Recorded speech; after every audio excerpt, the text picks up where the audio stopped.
Okay, new Necron Flayed ones on the hobby table today, and I'm going to go through a quick build, paint, and just my thoughts on these in general. So, whizzing through the build process here in the background, just at 4 speed, so if I wish I could build models this fast, it'd be amazing. So when you see the sprue, they look like they're going to be multi-part, different options, multi-pose kit, but they give you a certain set of instructions when you get the models. And they do go together in a certain way, and the joints are socketed, and there's little pins and things in, so they only will go in a certain way. I'm sure you could convert them, I'm sure you could put them on different arms and things, and you could do the leg poses and whatever separate, but I've just built them as instructions show, and I think given what I'm about to say about what they're like to build, you might give yourself an even more of a hard time if you want to build these not per the instructions. So there's an awful lot of noise going around the community now about how awkward these things are to put together.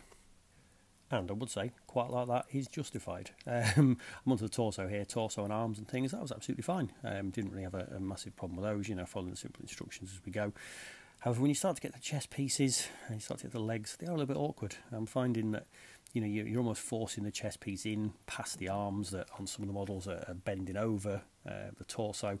You're knocking them out of place, whatever. These are not the easiest things to build. I've built worse over the years, but they're certainly not easy, which is kind of in direct contrast to a lot of the rest of the Necron range. A lot of the rest of the Necron range is quite easy, push fit, big pieces, and to be honest, it was quite a pleasure to build. So it's a bit weird that we've then got a set that seems to be going back away from that kind of format. So, look, they're not the worst thing, because, you know, they're not made of resin, they're not lots of issues, casting issues with them or anything like that. They were fine. But they are fiddly little figures to make. I had a particular problem on the legs. If you see there, I've done different bases, and I've used the Green Stuff World Roller to make a moulded scenic base. So obviously I'm using super glue to stick it to there, so it's not quite as fast as doing plastic to plastic. But I found the leg joints just didn't want to connect properly, so just watch that when you build them and be really careful. And when you put the leg joints in, they're not quite as positive as the other joints on the model. So just be careful when you're gluing them on that you do fit it to the base fairly quickly, otherwise they'll set in place and not be quite lined up correctly. So that's just a little bit of a quirk of the kit. And look, they are fiddly, they are awkward. I made it worse for myself by having to use super glue and super glue them to the bases. You see here is a lot of time spent on getting these legs straight, getting them in line so that I can actually get them to fit the base properly. So definitely one to watch when you're building that model. So they go together, single piece, there's no real options in there, you haven't got multiple heads, you haven't got multiple arms, and I think that's a bit of a lacking, if I'm honest, with this kit, because you are going to be forced to convert them if you don't want multiples of the same model in your units when you build them, because they are releasing this as a 5-figure box set. So I think that's a bit of a misfire there by Workshop, but they are very nice models when you've built them.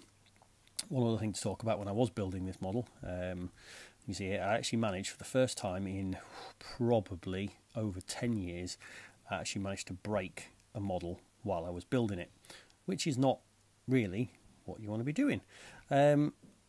So yeah, just a bit strange, this kit, and the scaling's a bit slightly unusual as well, so they put them on smaller bases than the normal warriors, and they're a bit thinner. So here I'm just showing you what how I broke it. So if you look at his wrist there, it's normally a ball joint going into the hand, which is the same on the other side, and that's where it snapped off just as I was working it and putting it onto the model. Now I have fixed it. You get some little spare gribbly hand thing you can stick on, and I've used that literally across the wrist to seal that together. So just something to watch. Another odd thing I found, and I'm just pointing out at the end of the brush here, is that there's only a few areas of texture moulded onto the skin.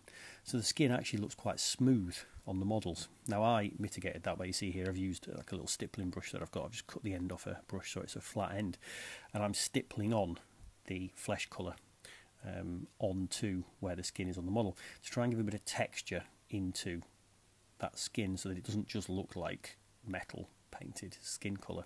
And I think that's something else that could have done the models slightly nicer, and you'll see at the very end I've done a little comparison with the models I do and the Necron Warriors that I mould milli put skin on, just to show you, and I have managed to put a bit of texture into the model by stippling on the skin colours. So I'm rattling through the paint scheme here because this isn't what this video is about, this is just kind of my general thoughts. So I've put the pale skin and the dark skin onto skin in random patches. I've done some gold detailing on the chest, and I've put some, you know, the green on the eyes, and then this is the stage that makes it look like a manky 64 million year old Necron Warrior with like an ink wash stage. So they are very quick and easy models to paint. I'm not going crazy on what I'm doing for my Necron army. It was quite a quick you know, dirty build and dirty paint scheme. So, you know, but it gives a nice effect to the models, and they are, once they're painted and once they're in, these are very, very nice little models. But I think you're going to have to work hard to make your units look different to each other. You're going to have to work hard to actually build them, because they are a little bit awkward. They're not the easiest for the Necron warriors, and I do question, you know, could I do something better by converting up standard Necron warriors myself? Possibly could, but I do think these fit really well with the rest of the Necron range. You know, I did enjoy painting them when we got to that stage here, and you can see here what I'm doing is I'm going round onto the metal parts of the armour and giving it a lift just on the armour panels. And like I said before, I will drop the colour schemes that I've used. I'll drop the paints into the description of this video, but if you want a full idea of how I do paint and do my Necron warrior army, I'll link that video down there so you can have a look at what I do with the rest of the Necrons. But these are sort of lovely little models, and it's that thing. Give it a month, give it 2 months, when I've kind of forgotten the nightmare of building these and breaking my first model in 10 years, which I'm still upset about. You know, I'll get over it, and maybe I will buy some more, and maybe I will get some in, and it's that kind of thing, isn't it? Once you've forgotten the trauma, you do it again. So look, nice models, a little bit overpriced for 5 models when you see the kit, about 25 quid. But they do fit in well with the rest of the Necron army, and actually if you haven't done what I've done, and you haven't put sort of Flavor style skin on the rest of your Necron army, these will be a point of visual difference in your army. But I would recommend take care when you're building them, and do a stippling effect onto that skin just to give a bit of texture, because I think the skin can be a bit flat if you don't. And I've actually branched out from the Necron army here on this scheme when I'm building them, because I've started using for the first time, I've picked up some Blood for the Blood God from Games Workshop, so I'm using just a normal dark red on the flesh areas to you know, make it look like it's sort of bleeding flesh been taken off, but it looks like dried blood. And I'm using Blood for the Blood God on the fingers and talons to make it look like fresh blood. So, you know, I've done something a bit different when I've built these, and picked up a new paint, try something new. It's always a good thing to do, and you know what, I quite like how the end effect was. And this is how the unit looks when it's finished, and you can see they're quite a scaling difference from the normal ones. They're hunched over, they're menacing, they're evil. Lovely little models. Just take care when you're building and do something a bit different on the flesh, and they'll look great in your army. See you next time.